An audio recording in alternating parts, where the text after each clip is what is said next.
მოგესალმებით. დიდება მამასაც ესა და წმინდა სასულს ამინ. დიდება შენ ჩემო უფალო იესო ქრისტეო, მადლობა ყოველი დღისთვის და ყველა ადამიანისთვის და ყველაფრისთვის. მადლობა დიდება შენ სახელს ჩემო იესო. მოგესალმებით, გავნაგრძავ ჩემს ვიდეოებს. დღეს მე თქვენ ესეთი თემა მინდა შემოგთავაზოთ, დილას ფიქრის დროს სულიწმინდა მომაწოდა ესეთი ყველაფერი ჩვენს ცხოვრებაში ღმერთით და სულიწმინდით აღესრულება.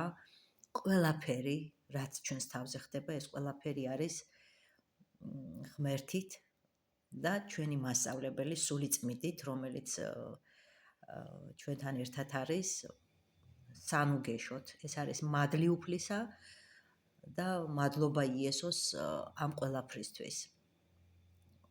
მე მინდა ბიბლიაზე და ახალ აღთქმაზე, ძირითადად ახალ აღთქმაზე მინდა გითხრათ თუ რა ხდება. იესოს მოსვლის დროს, როცა იესო მოვიდა, დაძველდა აბსოლუტურად ყველაფერი. ის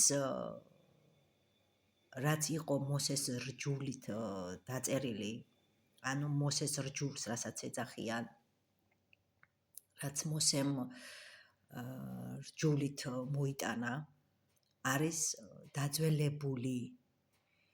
ის არის დაძველებული იესო ქრისტეს მოსვლის დროს.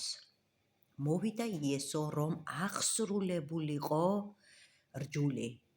რჯულის აღსასრულებლად მოვედიო მეო და წიგნზე დაწერილიო, რაც დაწერილია მცნებები წიგნზე. ის ყველაფერი უნდა გაცოცხლდეს და გადმოვიდეს ადამიანის გულშიო და ის რაც თქვაო რომ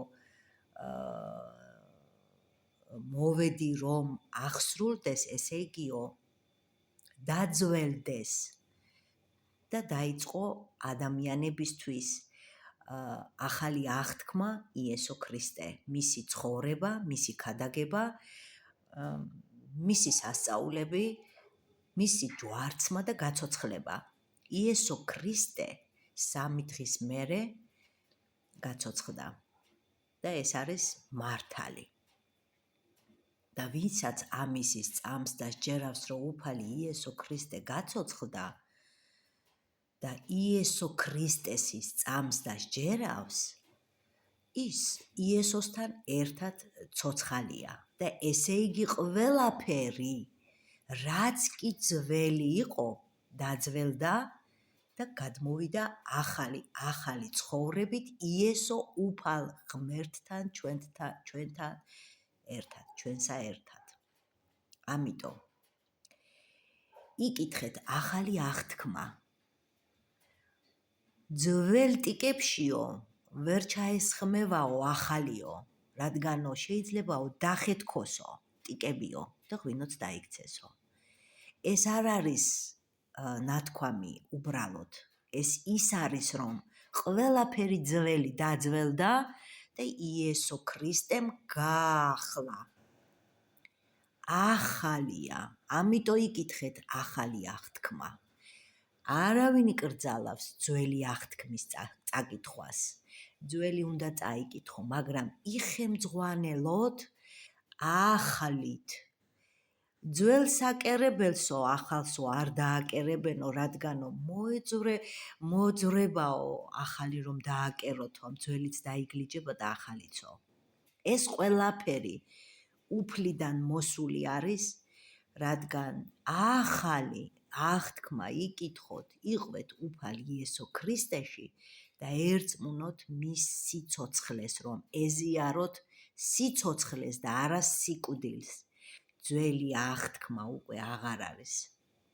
გულებშია ჩაწერილი ახალი აღთქმა და იკითხეთ ახალი აღთქმით, მღვდლებო, იხემძღვანელეთ ახალი აღთქმით, რომელიც ახალ აღთქმაში აბსოლუტურად გარკვევით უფალი გეუბნევათ, რომ მღვდლები აღარ არსებობს მამა, რომელიცაც უწოდებთ თქვენ, არ არსებობს შეწირვები, არ არსებობს სანთლები, არ არსებობს ხატები, არ არსებობს ის ყველაფერი წვრილმანი, რასაც თქვენ ყიდით.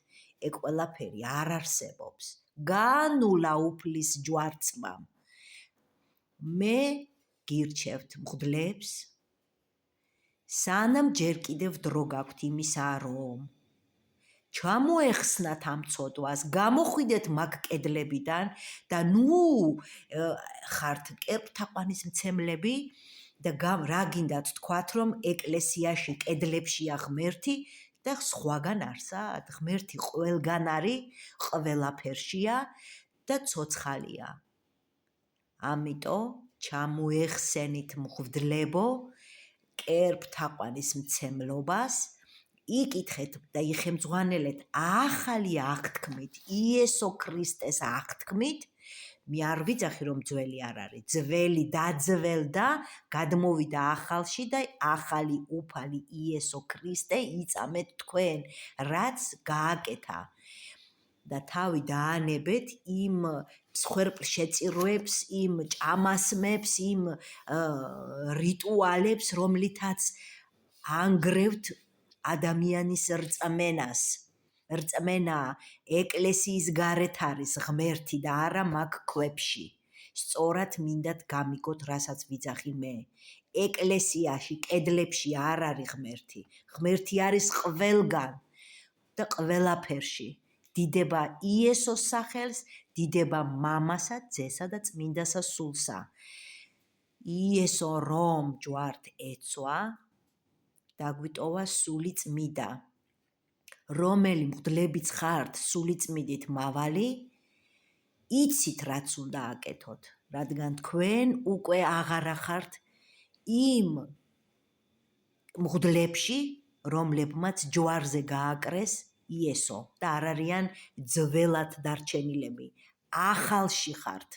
ეს მე არ უნდა გეუბნეოდეთ, თქვენ ეს იცით ისედაც. მაგრამ არ აკეთებთ, რადგან გონიათ, რომ მაგ ყველაფრით თავებს რომ ირჩენთ, სხვებსაც უშველით. კერპთაყვანისმცემლობას ღმერთი არ მიიღებს. არავითარ შემთხვევაში და ნუ შეგყავთ ხალხი ცოდვაში. დიდება უფალს.